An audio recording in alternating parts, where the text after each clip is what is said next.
Well, greetings, my friends. I hope you're all doing well. You know, I love literature, man. I love literature with an irrational intensity.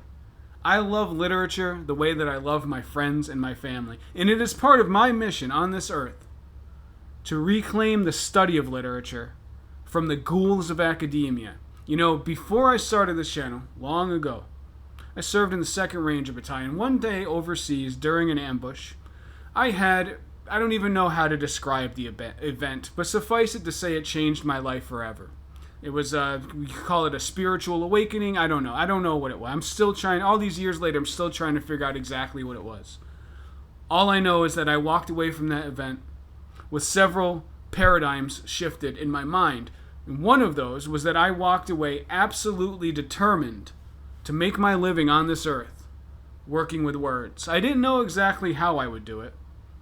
I only knew that I would do it.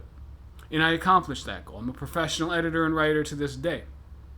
Will I remain one? I don't know. AI is threatening all of these things. So we're going to find out. It's all good, though, because I'm also a hypnotist. So it's all good. I'm not worried about that. My thing with words comes from love. It comes from my heart. And making my living with it was something I wanted to prove that I could do. It was something I wanted to do because I love words and I love working with words. But it was also, after that experience overseas, I just came away with this certainty that my fate on this earth is tied to words and to literature. And one of my goals in the beginning, I wanted to earn a PhD in English literature. And I did not have any desire to teach. Not that I don't think teaching is a noble profession when done correctly, but it wasn't one of my goals. I wanted to publish. I wanted to research and publish. And it's hard to get into most reputable journals without at least a master's, but usually you need a PhD. And so that was a goal of mine. Went to school, studied English, was profoundly disappointed. I'm not going to lie, I was profoundly disappointed. Now, on the off chance that any of those great professors that I had hear this, you obviously are excluded. I had some great professors back there.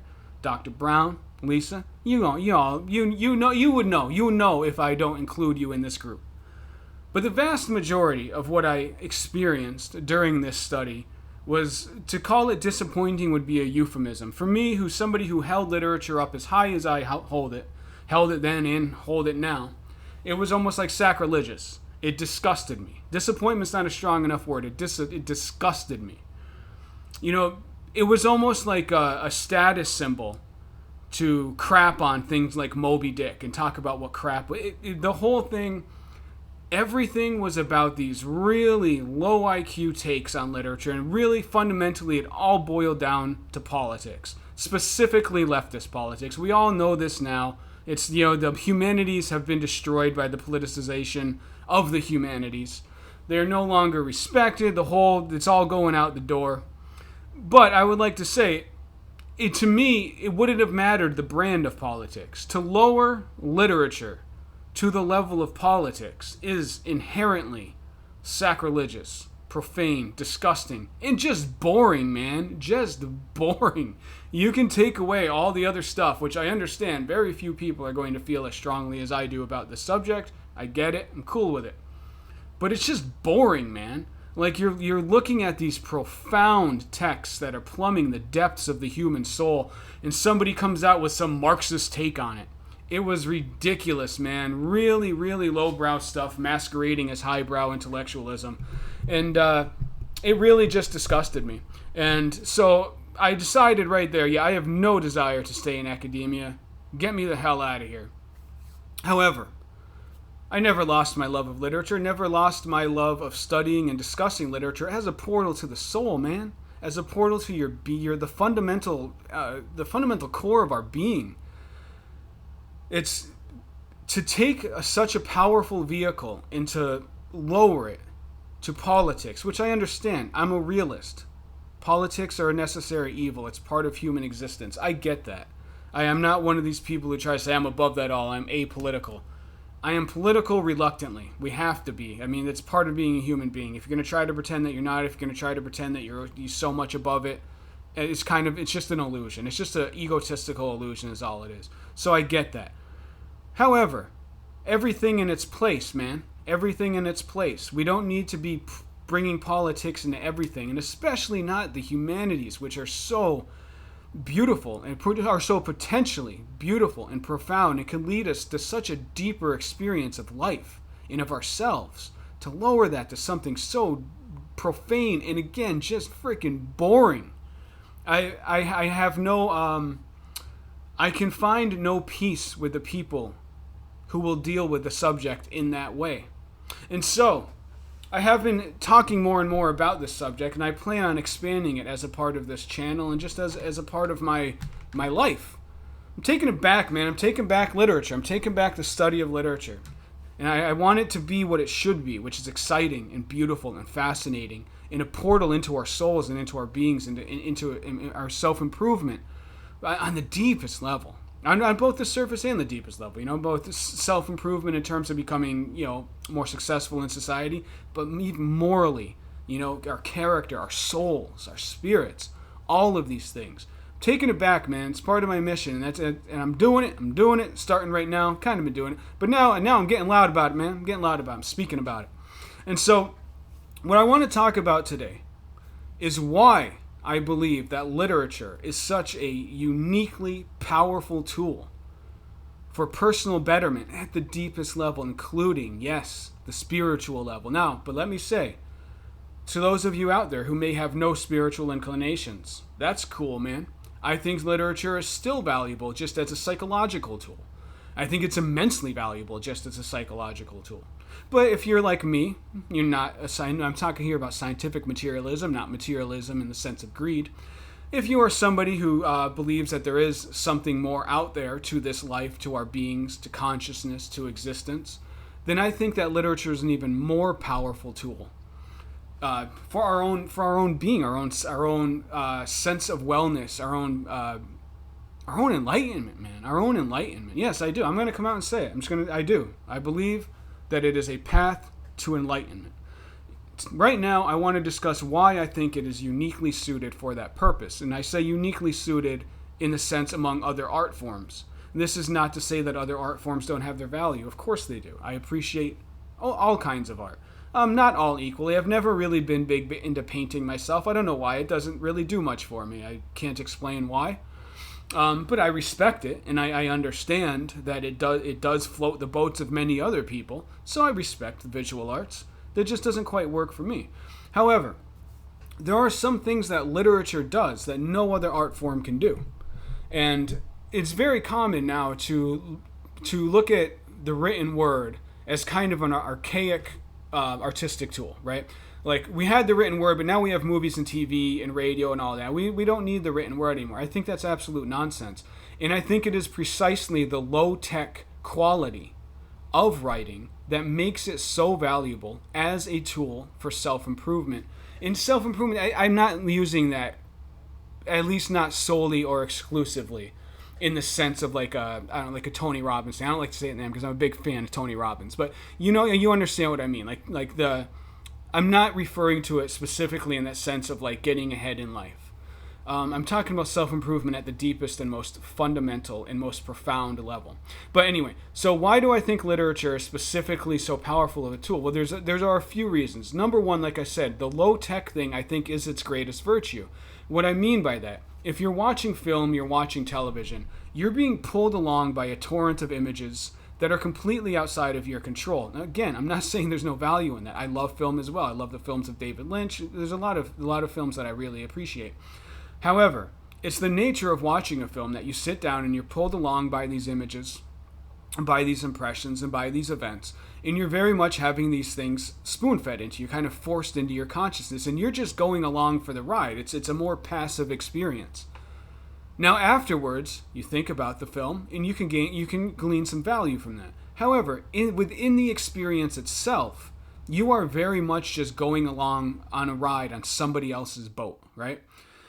And I think that's especially true, or not especially true, it's especially, I guess, limiting today because of the way that people consume streaming media. And what I mean by that is people tend to just go on binges, right? Like you watch one show after one show after one show, a film. People tend to watch a lot of streaming media. One thing just kind of blends into the other with very little time for self-reflection or contemplation. That's not the case with literature. With literature, you're sitting there and you are taking your own time with your own mind, and you can just stop reading, sit there, stare at the wall, and just digest what you have just read. And that seems like a simple, trivial thing, but it's not. That's actually very powerful, because as you're going along for the story that somebody else told, you are taking your own time to process these things and to put pieces together, to find that connective tissue, to make it part of your own psyche, and to think about what it really means to you. On the most surface level of consciousness, you are able to think these things through in a way that you cannot do with film or with television. And I believe that's a very powerful thing. But also on top of that, when you are reading a book, yes, you are reading somebody else's story. However, it's only words on a page, and so you are having to use your own imagination, your own mind, which means that literature, more than any other art form, it's connecting your mind with the story. You are putting your own consciousness, your own thoughts, your own archetypes, your own symbols. When you can read a description of a person, but still the way that you project that person into your mind isn't going to be quite the same as anybody else. And when we're reading about people's emotions, now this is, some books do explicitly state this is what X felt. But most of what I consider the high literature, the really great literature, it leaves a little room. Like Hemingway is probably the best example of this. I'm not saying the best writer, but one of the best examples of this. Cormac McCarthy also, he nails this too. They don't tell you much or anything about what's going on in the internal worlds of these people. You are left to watch and to try to kind of figure it out. And in that, it's helping you make those same mental connections. And it allows you to get inside somebody's head in a way that no other art form can do. We don't even have, like with film and television, you can see people's expressions. You can't see any of these things in books. Your own mind, you are an active participant when you read. That's what I'm trying to say. That's the crux of what I'm trying to say. You become an active participant when you are reading in a way that you do not quite become an active participant in any other art form. I think that is profound. I think that is what elevates a reading experience to something that, frankly, I've never personally experienced anything in any other art form that can touch the feelings that I've walked away from a great book feeling. The way that a book will just stick in my mind for days, weeks, months, sometimes years. There's books that I still think about. Books that I read years ago that I still think about. I've personally never experienced that with films. Certainly not television. And again, I'm not. That's me, man. Like I understand there are people out there that are major film and television buffs. That's cool. I'm just saying, for me, there's no competition in terms of the way that a book gets inside my soul and inside my head. And like I said, I think a large part of that is because we bring ourselves into the story. We're not just being pulled along somebody else's story. We are participating in it with our own imaginations, our own minds. And now, speaking of imagination, this is the most profound aspect. The aspect that I think touches upon the spiritual. Right now, what I'm thinking of is active imagination. In the materialist sense, you think of the imagination as just activity of the wetware of your brain, right? It's just like your brain makes these little images that you think you see in your mind, and that's it. It's just the hallucinations within a self-enclosed system. However, if you don't believe consciousness is merely embedded within the brain, if you believe that your consciousness is something that exists both inside but also outside the brain, and even further, that consciousness, whatever this thing is that we call consciousness, which is still one of the great mysteries of life, and this thing is intertwined with other consciousnesses and with the great universal God consciousness. We're living inside the mind of God, the cosmic mind, right? If you think of it that way, then when you're using your imagination, it is not a passive thing. It is not a trivial thing. It is a powerful thing. That is a part of your own being that is being transformed. You are entering into the archetypal symbolic levels of consciousness, the most profound levels of change. We're in knowledge, in understanding, in the closest that we can get to our primal, most fundamental being, which is the fundamental being of the cosmos itself, of the universe itself. We go there through our imaginations. I don't believe that we go there while somebody else is just taking us along in a torrent of images of their own story. We have to be participants. Our active imagination takes us there. Now, active imagination can actually be used for a lot of things outside of literature. But I won't get into that. Maybe I'll get into that some other time. Right now, I'm just talking about why I believe literature is so beautiful and so profound and such a mighty, mighty tool to enlightenment. Yes, enlightenment. I'm just going to say it, man. Enlightenment. The most profound levels of self-understanding and of experience of the cosmic mind, of this wild, bizarre wilderness that we call reality. I don't believe there's any other way that can get us there but the written word. Or maybe the spoken word, right? Somebody telling you a story. Although, no, it's not quite the same. Because like I said, while I do believe there is value in this, obviously there's great value in the spoken word, it's not quite the same. Because like I said, you are, as I referenced earlier, you are still being brought along by somebody else. As opposed to the written word where it's you are in control, you can stop reading at any time, you can go back and read another section to tie to get those pieces together in your mind. So no, I retract that previous statement. I stick to the thesis that the written word is a uniquely powerful tool for self-exploration and enlightenment. But this active imagination aspect, this is actually very important, because when you sit down, you think, I'm just sitting here looking at words at a page, and my brain is processing certain meanings and communicating those through the various channels of my mind.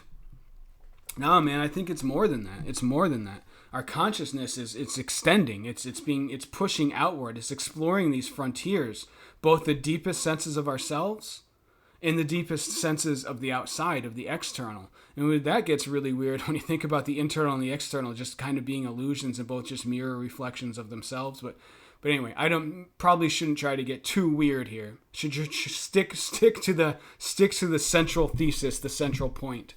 And so, yes, that is why I believe the study of literature is immensely valuable. It's why I love it with all of my heart. In addition to that, man, I just love words. I love just the poetry of words.